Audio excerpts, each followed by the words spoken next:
Bem, toda linguagem de programação vai nos dar métodos para transformar as variáveis tipos primitivos em sequência de bytes.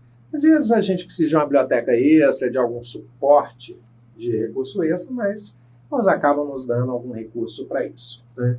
Então, quando eu for escrever um valor numérico, eu vou ter que escolher se eu quero usar uma variável int, short ou long, e vou mandar escrever usando um método específico da linguagem de programação. Tem um método para escrever string, outro método para escrever floats e doubles, métodos para escrever boolean, char e muito mais.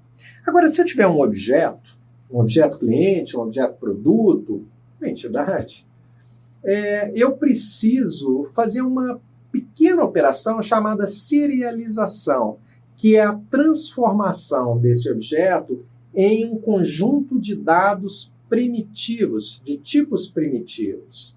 Então, se eu tenho um cliente, eu preciso transformá-lo em alguma combinação de ints, floats, doubles, booleans, chars, strings, que não é tipo primitivo, mas entra nessa história, e outros valores assim, né? Então, a serialização é a conversão de um objeto complexo eu estou querendo dizer que ele tem vários atributos, em uma sequência de tipos primitivos, né? Esse linguagem de programação vai nos ajudar com essas operações, inclusive, não só de tipos primitivos, mas da string. Então, veja, se eu tiver um objeto cliente, e aqui eu estou pegando um objeto bem simples, né? Mas esse objeto aqui contém um vetor. Eu criei esse vetor justamente para mostrar a transformação que a gente precisa fazer. Então, eu tenho um objeto cliente que tem um valor de ID do tipo short, né? Ele só usa 2 bytes para identificadores de clientes. Eu não posso ter mais do que 2 bilhões de clientes, né? Usa uma string de tamanho variável para nome, então não tem um tamanho rígido, e usa um vetor de string para armazenar e-mails. Para eu armazenar esse objeto no arquivo, eu preciso fazer a serialização dele, né? Transformando o ID numa variável short de 2 bytes, como já só preciso usar o método de escrever shorts no arquivo.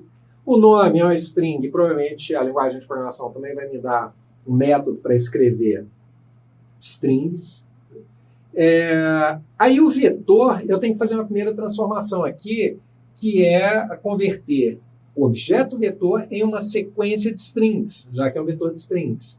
A primeira coisa que eu vou pôr é o indicador de quantidade. Quantos e-mails existe nesse vetor de e-mails? Quantas strings existe nesse vetor de strings, né? Então, eu estou entrando com uma variável do tipo byte, que me limita até 256 valores diferentes, né? O byte pode ser usado como um valor inteiro, que vai de 0 a 255. A variável numérica de 1 byte de 256 combinações possíveis. Supondo que nenhum cliente meu vai ter mais do que 256 e-mails, certo? E aí eu começo a descrever essa quantidade de e-mails, um atrás do outro, todos como strings no formato TF8 com indicador de tamanho, que é um dos padrões que a gente já está usando, né? Então eu preciso transformar de algum jeito o meu objeto, isso é a serialização, em uma sequência de tipos primitivos mais string. Só porque string não é um tipo primitivo, é uma sequência char, mas ela entra nessa história, tá? Essa é a primeira transformação que a gente vai fazer. Agora, para a gente discutir rapidamente quais são os tipos primitivos, uma revisão muito rápida, vamos lembrar aqui. Tipos inteiros. Se eu trabalhar tipos inteiros com sinal, tá? Porque eu tenho a versão em algumas linguagens de programação, não em todas, de ter o inteiro sem sinal. Então, vou pegar aqui o byte. O tipo byte me permite criar um número de 8 bits com sinal, de menos 128 até 127. Se for o unsigned byte, né, o byte sem sinal, vai de 0 a 255. O short com sinal, número de 16 bits, então ele gasta 2 bytes, o byte gasta 1 byte, né, mas o short gasta 2 bytes, me permitindo numerar de menos 32.000 até mais 32.000. E aí, novamente, se eu tiver na minha linguagem uma signed short, eu posso ir de 0 a 65.000 e bolinhas. O int, 32 bits, e ele me permite numerar de menos 2 bilhões até mais 2 bilhões, 147 milhões e por aí vai. né? Ou um assigned int me permitiria numerar de 0 a 4,2, não sei quantos bilhões de bilhões, né? E na hora que eu for trabalhar com ints ou assigned ints, né, com sinal ou sem sinal, eu tenho que lembrar que a sequência de bytes escrito no arquivo pode mudar. Tá? Então, se eu escrevi um valor inteiro sem sinal, eu preciso recuperar um valor inteiro sem sinal. Senão, o dado vem corrompido. E o log é um número inteiro de 64 bits. Ele vai de menos 9 milhões, bilhões, trilhões, quatrilhões, quintilhões, menos 9 quintilhões até mais 9 quintilhões. Você resolve qualquer necessidade numérica que a gente tenha.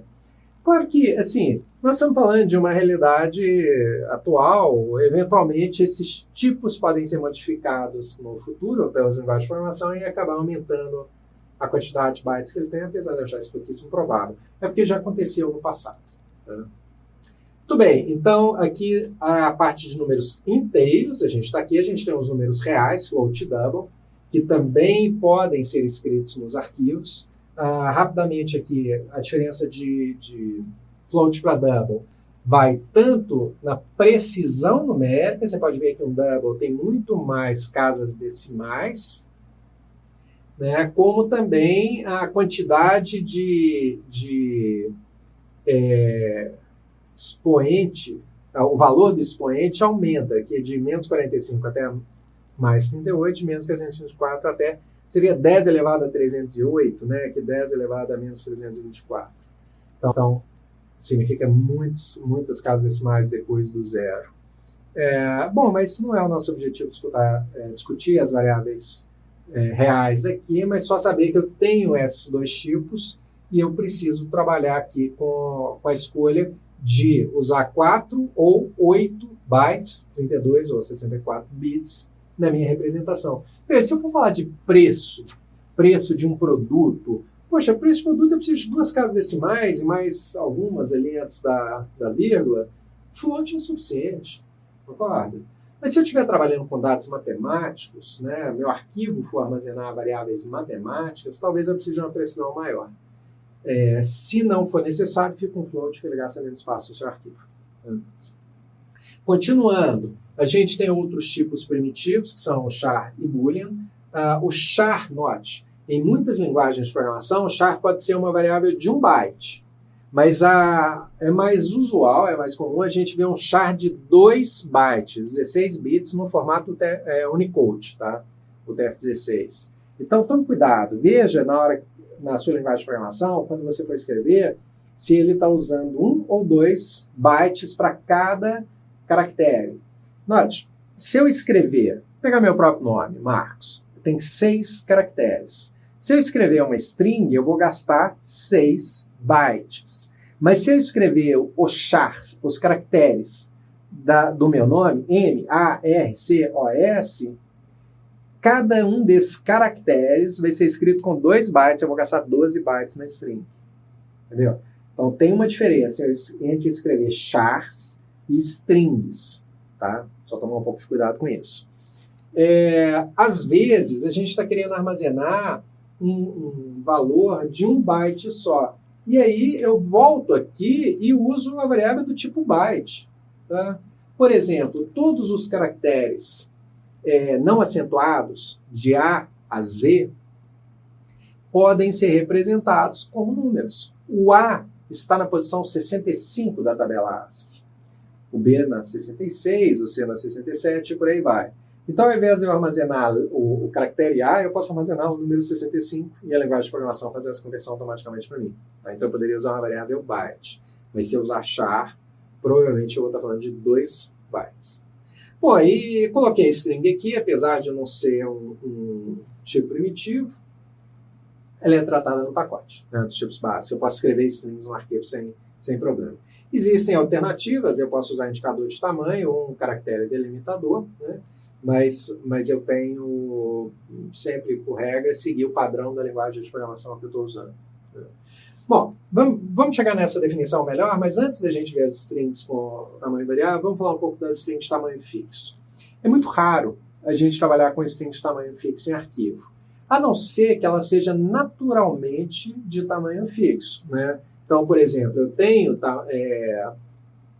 valores que não são de fato números, a gente normalmente armazena como strings, mas que tem um tamanho pré-determinado. Por exemplo, CPF são 11 dígitos, né? Fixo, sempre 11 dígitos. Da mesma forma, CEP são 8 dígitos, sem contar os tracinhos, pontinhos, né, tudo mais. O F, unidade federativa, o estado, 2 caracteres. Né? Telefone, aí tudo bem, a gente pode definir o padrão, se vai ter o DDD, se não vai ter o DDD, se eu vou gastar 9 ou 8 dígitos, mas ele tem um tamanho máximo, um tamanho bem controlável. Então, para algumas strings, e essas aqui são as que eu chamo de falsos números, eles não são números, são sequências de caracteres que só podem usar dígitos. Uma questão muito simples, você saber se é número ou se não é número, é só você pensar se você vai fazer operações matemáticas com ele. Se você pode fazer qualquer cálculo com essa palavra. Se não for fazer nenhum tipo de cálculo, provavelmente é string. String, que só aceita dígitos. Mas tem até uma definição melhor para isso. Se você pegar 2 valores e fizer algum cálculo de distância entre eles, se isso faz sentido. Por exemplo, o meu CPF termina com 68.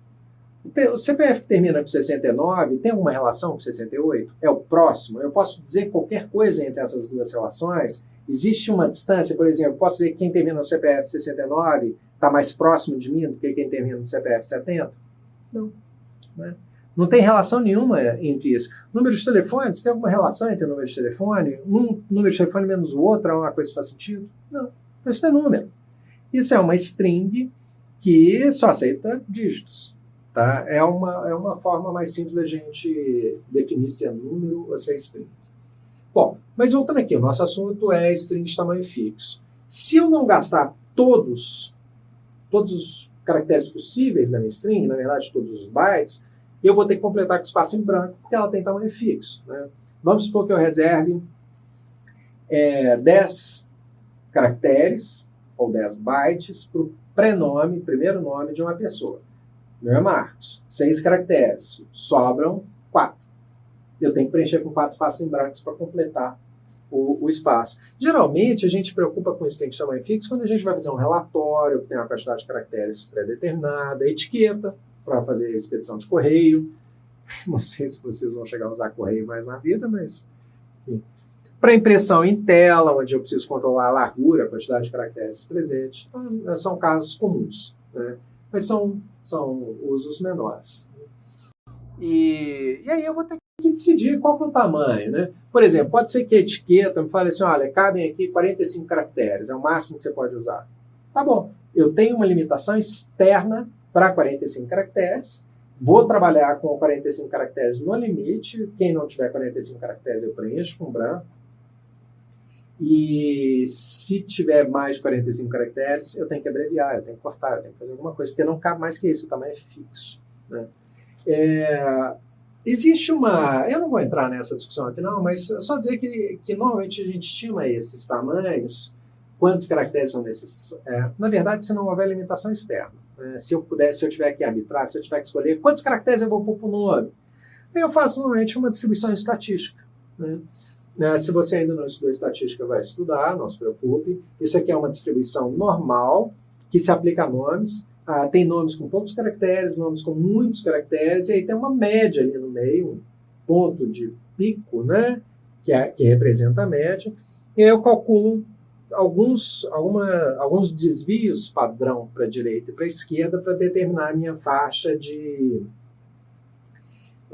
no intervalo de segurança, de confiança. Né? Então, por exemplo, se você já estudou estatística, se eu trabalhar com a média mais 2 desvios padrão, eu vou ter 50%, eu vou conseguir atender a 50% das minhas strings, que são as menores que a média, mais 34,1% para chegar a um desvio padrão, então já estou em 50 mais 34,1%, 84,1%, mais 13,6%, então daria 97,7%. Eu só teria que abreviar o restante. 97,7% das prováveis strings, né, provavelmente 97,7% das minhas strings caberão nesse tamanho de média mais 2 dígitos padrão. E 2,3% eu vou ter que abreviar. Não se preocupe, não. O interessante é só saber que em alguns casos a gente trabalha com string de tamanho fixo e se eu não tiver todos os caracteres eu preencho com branco.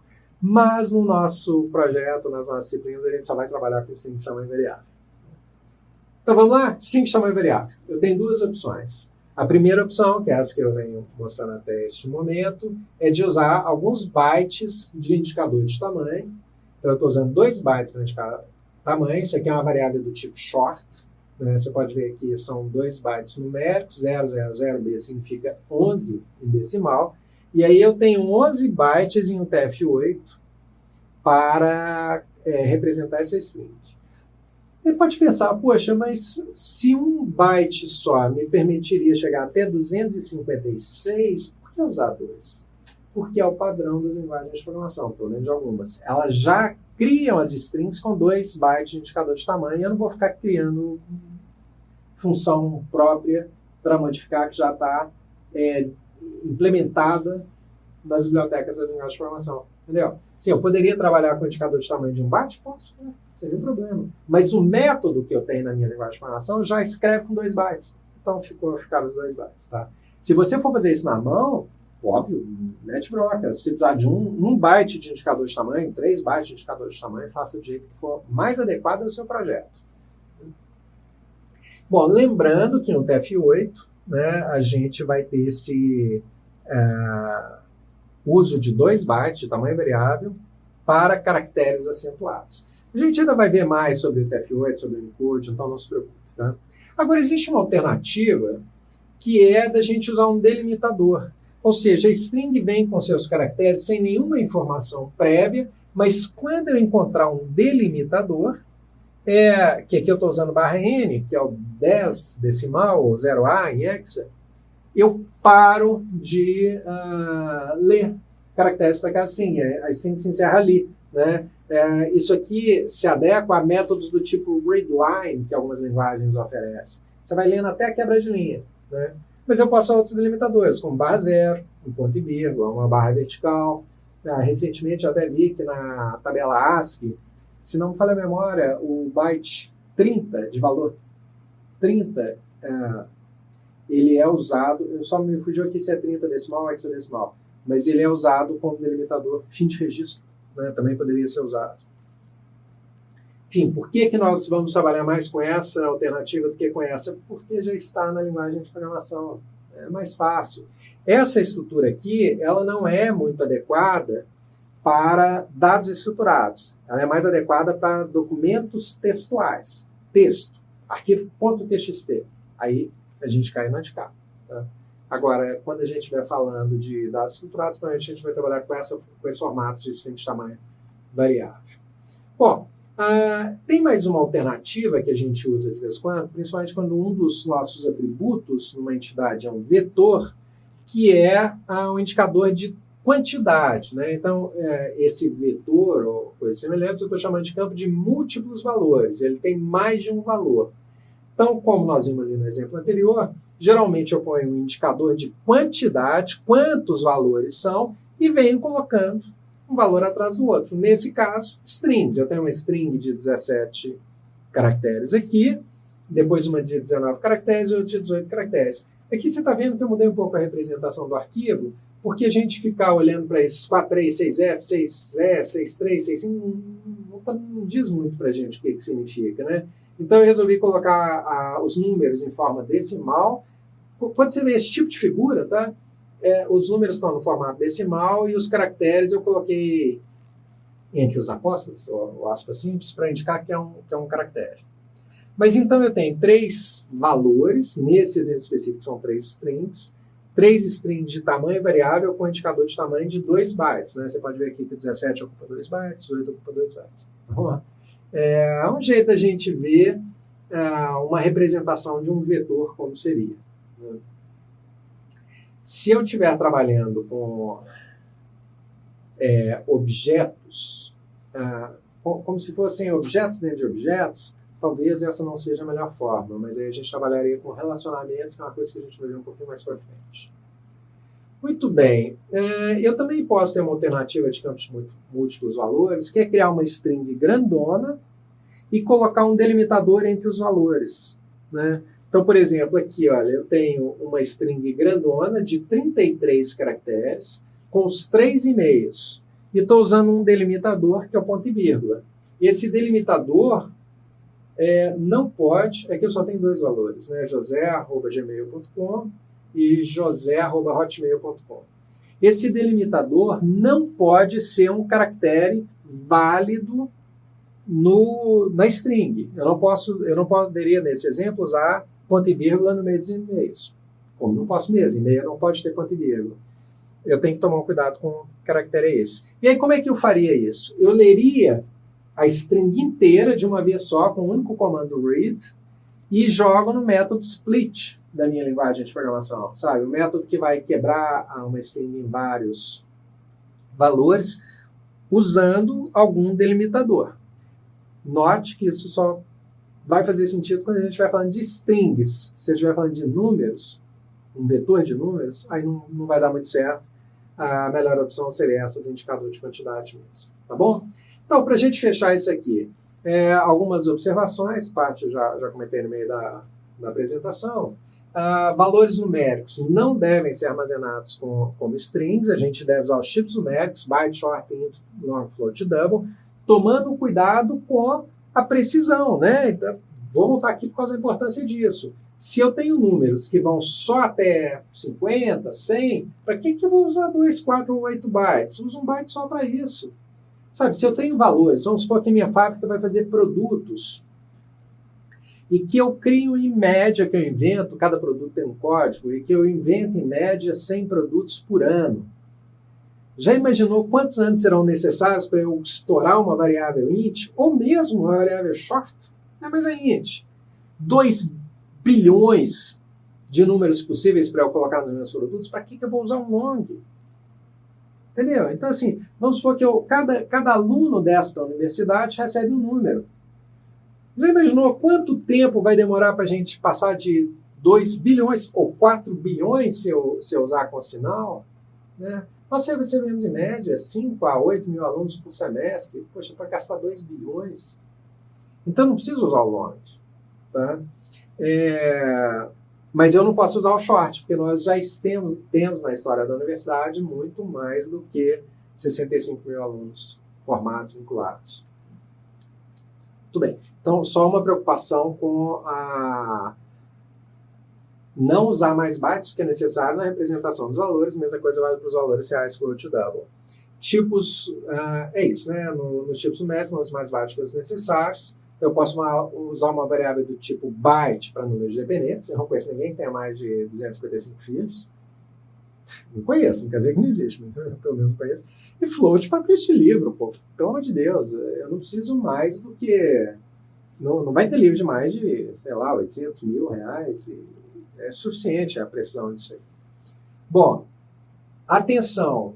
Observe o que a sua linguagem de programação te oferece de recurso, né? Eu estou falando muito da gente usar a string com indicador de tamanho, porque a linguagem que eu mais uso, Java, usa esse formato, né? Mas você tem que ver na sua linguagem de programação, se for Python, se for JavaScript, C, o que ela te oferece.